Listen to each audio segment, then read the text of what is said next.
በመቀጠል የተከበሩ ዶክተር ደሳለኝ ጫኔ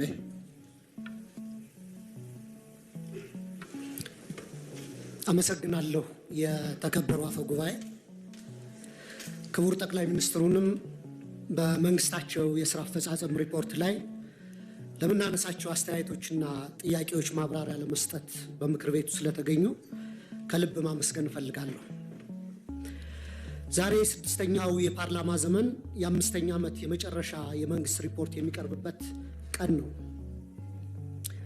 ላለፉት 5 ዓመታት ገዢው ፓርቲ የሚያጸድቃቸውን ህጎችና ፖሊሲዎች በጭፍን ሳልደግፍና በጭፍን ሳልቃወም ህዝባችን የሚገረፍበትን አለንጋ እያየሁ ድምፄን ሳላጠፋ የመንግስት አሰራሮችን ያለማወላወል ስተች እንዲሁም ለሀገሬ ይጠቅማል ያልኩትን ሀሳብ ሰነዝር ቆይቻለሁ። የዚህ የስልጣን ዘመን ትዕይንት መጋረጃ ከመዘጋቱ በፊት ግን የኢትዮጵያ ህዝብ ነባራዊ የኑሮ ሁኔታ፣ የየዕለት ተግዳሮትና ጭንቀት እንዲሁም ይህንን አስቸጋሪ የኑሮ ሁኔታ የወለደውን የመንግስትን መዋቅራዊ ድክመት የዚህ ዘመን የማይታበል የታሪክ እውነት አድርጌ በታሪክ ፊት ለመመስከር እወዳለሁ። ይህንንም ለማድረግ ማጠቃለያ አስተያየቴና ጥያቄ እንደሚከተለው አቀርባለሁ። 1. የ5 ዓመቱ የኢትዮጵያውያን ተግዳሮቶች። ክቡር ጠቅላይ ሚኒስትር፣ ላለፉት 5 ዓመታት የኢትዮጵያ ህዝብ የከፈለው ዋጋ እጅግ የበዛና ከባድ ነው። እርስዎ ስልጣን ላይ ሲቀመጡ የገቡት የሰላምና የብልጽግና ቃል ኪዳን ነበር። በተግባር ግን ያየነው ተገላቢጦሹን ነው። የሰሜን ኢትዮጵያ ጦርነት ያስከተለው አስከፊ ሰብአዊ ውድመትና ጠባሳ ሳይሽር ዛሬም በአማራ፣ በኦሮሚያ፣ በጋምቤላ፣ በቤንሻንጉል ጉሙዝና በሌሎችም አካባቢዎች የሚታዩት ቀጣይነት ያላቸው ግጭቶችና ጦርነቶች፣ ብሔርና ሃይማኖት ተኮር ጥቃቶች፣ እገታዎችና አለመረጋጋቶች የዜጎችን የመኖር መብት ነፍገዋል። በቅርቡም ከትግራይና ከኤርትራ ኃይሎች ጋር የሌላ ጦርነት ስጋት አሳሳቢ ደረጃ ላይ ደርሷል። በፖለቲካው መስክም የፖለቲካ ምህዳሩ መጥበብ፣ የሀገራዊ ተቃርኖች መስፋት ወይም ፖለቲካል ፖላራይዜሽን፣ የነፃ ሲቪል ማህበራት መቆስመን፣ በጋዜጠኞችና በሚዲያዎች ላይ እገዳዎችና እክሎች ዜጎች አማራጭ ድምፅ እንዳሰሙ አፍነዋቸዋል። በርካታ የፖለቲካ እስረኞችም ህገ መንግስታዊ የፍትህ ዋስትና ተነፍገው ይገኛሉ።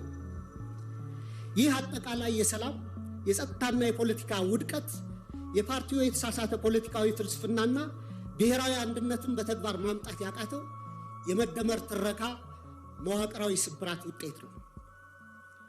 2. ስልታዊና መዋቅራዊ ስህተቶች።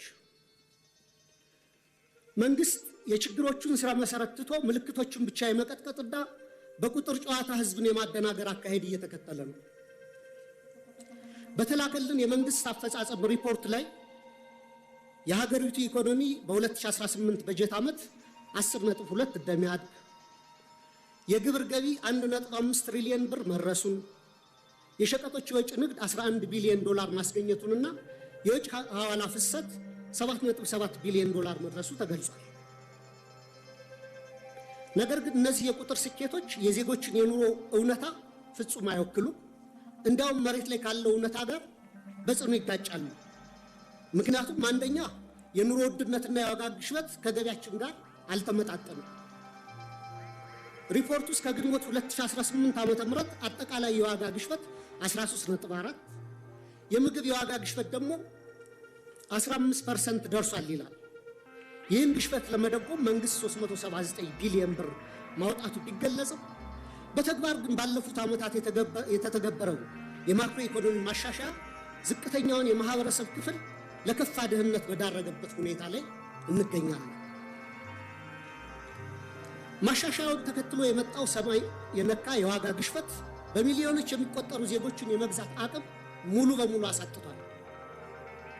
ይህንንም ተከትሎ ቋሚ ደሞዝ የሚከፈላቸው የመንግስትና የግል ድርጅቶች ሰራተኞች፣ ዝቅተኛ ገቢ ያላቸው የከተማ ነዋሪዎች፣ አነስተኛ ነጋዴዎች፣ አነስተኛ ይዞታ ያላቸው አርሶ አደሮችና አርብቶ አደሮች ወገኖቻችን በስውር ረሃብ ውስጥ ወድቀዋል። የቤት ኪራይ ከአብዛኛው ዜጎቻችን ወርሃዊ ገቢ በላይ ሆኗል። በአሁኑ ወቅት በሀገራችን መካከለኛ የሚባል የህብረተሰብ መደብ ጠፍቶ ጥቂት እጅግ የበለጸጉና አብዛኛው በድህነት የሚማቀቅ ሁለት መደቦች ሆነዋል። ሌላው የተደበቀ የሀገር ውስጥ ዕዳ መኖሩ በሪፖርቱ መረጃ መንግስት በበጀት ዓመቱ 1.13 ትሪሊየን ብር ብድር መልቀቁንና 91% የሚሆነውም ለግሉ ዘርፍ የተሰጠ ነው ይላል። ክቡራን የብሔራዊ ባንክ ገዥና የፋይናንስ ሚኒስትርን በተደጋጋሚ ላለፉት ዓመታት መንግስት አንድም ሳንቲም የንግድ ብድር ኮመርሻል ሎን አልተበደረም እያሉ ይናገራሉ። ይህ የውጭ ንግድ ብድርን ብቻ ነጥሎ በማየት እውነታውን የማደብዘዝ አካሄድ ነው። መንግስቱ በግምጃ ቤት ሰነድ እና በሀገር ውስጥ የዕዳ ዋስትናዎች አማካኝነት ከሀገር ውስጥ ባንኮችና ተቋማት በቢሊዮኖች የሚቆጠር ብር እየተበደረ መሆኑንና ይህም የሀገር ውስጥ የዕዳ ሸክምን በከፍተኛ ደረጃ እንዳናረው እና የግሉን ዘርፍ ብድር እንዳጣበበው ለምን ተደበቀ? በየጊዜው በዚሁ ፓርላማ የምናጸድቃቸው በቢሊዮኖች ዶላሮች የሚቆጠሩ የእርዳታ ብድሮች ኮንሴሽናል ሎንስ ለምን በሪፖርቱ አይካተቱም? የዕዳው ምንጭና አይነት መለወጡ ዕዳው መኖሩን ያስቀራል። ሪፖርቱ አሁንም ድረስ ከግል ዩሮ ቦንድ ባለቤቶች ጋር ያለው ድርድር ስላልተቋጨ ሀገሪቱ በከፍተኛ የዕዳ ቀውስ ውስጥ ያለች ወይም ዴት ዲስትረስ መሆኗን ይሸሽጋል። በእርግጥ ይህን ጥያቄ ካስገባሁት በኋላ አዲስ ዴቨሎፕመንት እንዳለ በሚዲያዎች ተገልጿል። ሌላው የትምህርትና የማህበራዊ ዘርፍ መውደቅ አለ። በሪፖርቱ ላይ 26 ሚሊዮን ተማሪዎች መመዝገባቸው በስፋት ቢወራም የ12ኛ ክፍል ማጠናቀቂያ ፈተና ከወሰዱ ተማሪዎች መካከል 50% እና ከዚያ በላይ ማምጣት የቻሉት 8.7% ወይም 50 ሺህ ተማሪዎች ብቻ ናቸው። ይህም የመንግስትን የትምህርት ጥራት በዋቅራዊ ኪሳራ የሚያሳይ ነው። ክቡር ጠቅላይ ሚኒስትር 8.7% የማለፍ ምጣኔ በየትኛውም ዓለም ታይቶ የማይታወቅ ወይም 92% የመውደቅ ምጣኔ ከፍተኛ የትውልድ ብክነት ወይም ጀነሬሽናል ካታስትሮፊ ነው። እኔ የህይወቴን ግማሽ ጊዜ በማስተማር ነው ያሳለፉት በተለያዩ ደረጃዎች እና ኮመንሊ የሚባል አባባል አለ። መምህሩ ፈተና አውጥቶ ተማሪዎችን ማሳለፍ ካልቻለና ከወደቁ የወደቀው መምህሩ ነው የሚል ኮመን አባባል አለ በእኛ በአስተማሪዎች ዘንድና ይህን ያክል 92% የመውደቅ ምጣኔ ካለ እኔ ወድቋል ብዬ ማስበው ትምህርት ሚኒስቴር ነው።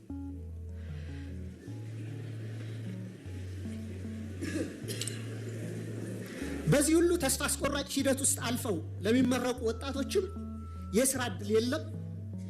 ይባስ ብሎም ወደ 7 ሚሊዮን የሚደርሱ ተማሪዎች አሁንም ድረስ ከትምህርት ገበታቸው ተገልለው ይገኛሉ።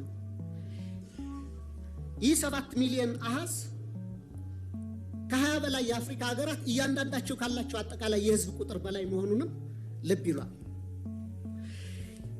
ሌላው የሰብአዊ ቀውሶች ትኩረት አለመሰጠቱ ነው። መንግስቱ የመረጃ ማጥራት ስራ ሰርቻለሁ በሚል ሰበብ የሰብአዊ ድጋፍ ፈላጊዎች ቁጥር ከ27 ሚሊዮን ወደ 2.3 ሚሊዮን ወርዷል ይላል። ነገር ግን መሬት ላይ በጦርነትና በድርቅ ምክንያት የተፈናቀሉ፣ የዕለት ደራሽ እርዳታ ያጡ፣ ለቤተሰቦቻቸው ፍጆታ በቂ ምርት የማያመርቱ በሚሊዮን የሚቆጠሩ ዜጎች እያሉን ይህንን ቁጥር ወደ 2.3 ሚሊዮን ዝቅ አድርጎ ማቅረብ ፖለቲካዊ ቁጥር ማሳመር እንጂ የዜጎችን ነባራዊ ህይወት በተጨባጭ የሚያሳይ አይመስለኝም። እንደ WFP፣ ፋኦ፣ ፋሚን ኢርሊ ዋርኒንግ ኔትወርክ የሚያስቀምጡት ዝቅተኛ ግምት ከ15.8 እስከ 21.4 ሚሊዮን ኢትዮጵያ ከፍተኛ የምግብ እጥረት ውስጥ እንደሚገኙ ነው። መንግስታዊ ካልሆኑ ድርጅቶች ጋር በተያያዘም የእርዳታ እህል አቅርቦት እንዳያከፋፍሉ በመንግስት መከልከላቸውና ወደ ጥሬ ገንዘብ ድጋፍ ወይም ካሽ ትራንስፈር እንዲያተኩሩ ብቻ መገደዳቸው ተገልጿል።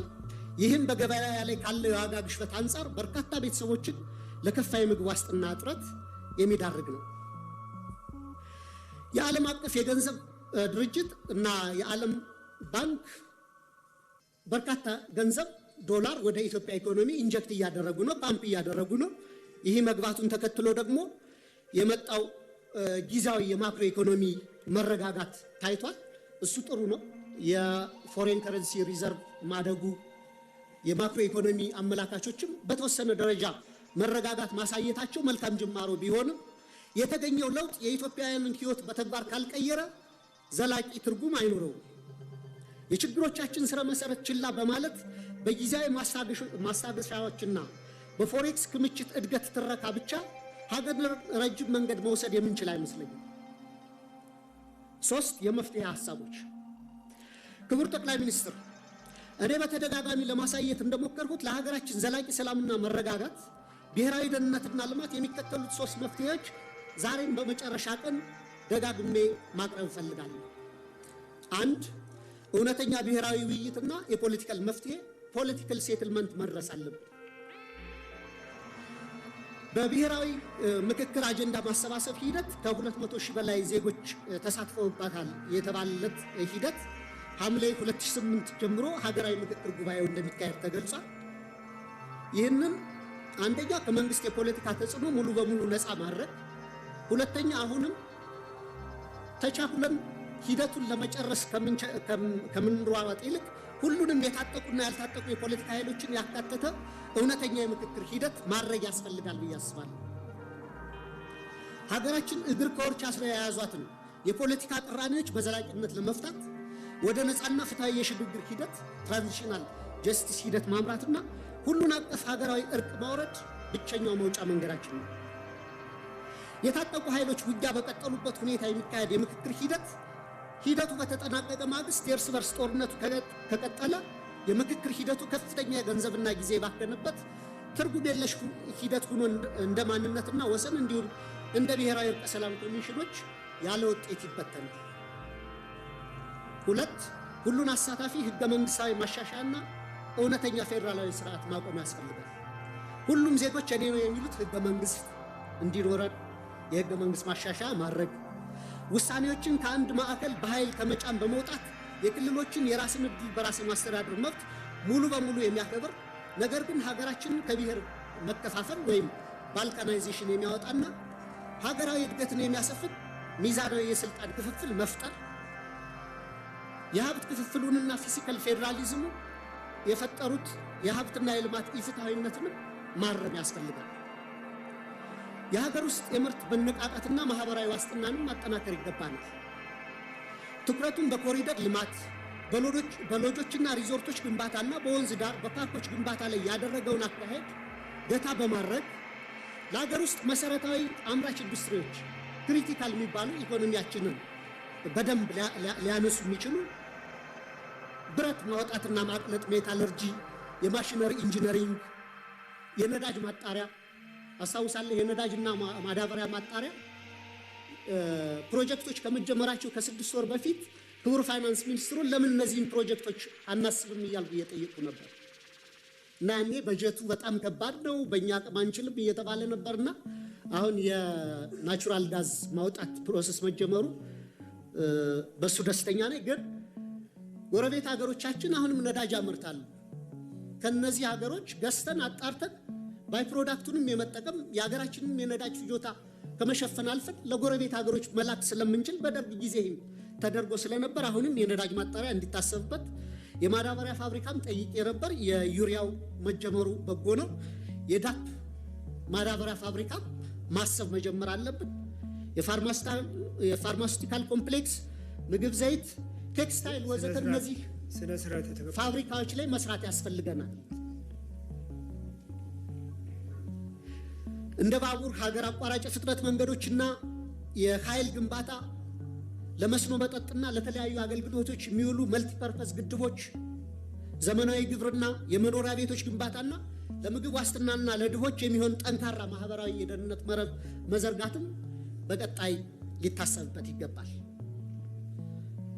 በመጨረሻም ጥያቄ መንግስቱ ላለፉት 5 ዓመታት ሲከተለው የቆየውን የፖለቲካ ችግሮችን በኃይል ከመፍታት ወደ ሰለጠነ የፖለቲካ ድርድር በመሻገር ሀገራዊ አቅምን የበሉትን የትጥቅ ግጭቶች በዘላቂነት ለመቋጨት ሁሉንም የታጠቁ ኃይሎች የሚጋብዝበት እውነተኛና አካታች የፖለቲካ ድርድር ለማድረግ እንዲሁም የህዝቡን መሰረታዊ ህልውናና የኑሮ ዋስትና ለማረጋገጥ የሚወስዱት በተግባር የሚለካ ግልጽ የሰላም የጊዜ ሰሌዳ ለማዘጋጀት ያለውን ቁርጠኝነት ቢያብራሩልን። የኢትዮጵያ ህዝብ አዲሱ 2019 ዓ.ም በተግባር ሊያዩ የሚችለው ተጨባጭ ተስፋ ምን እንደሆነም እንዲያስረዱ ጠይቃለሁ። በጣም አመሰግናለሁ።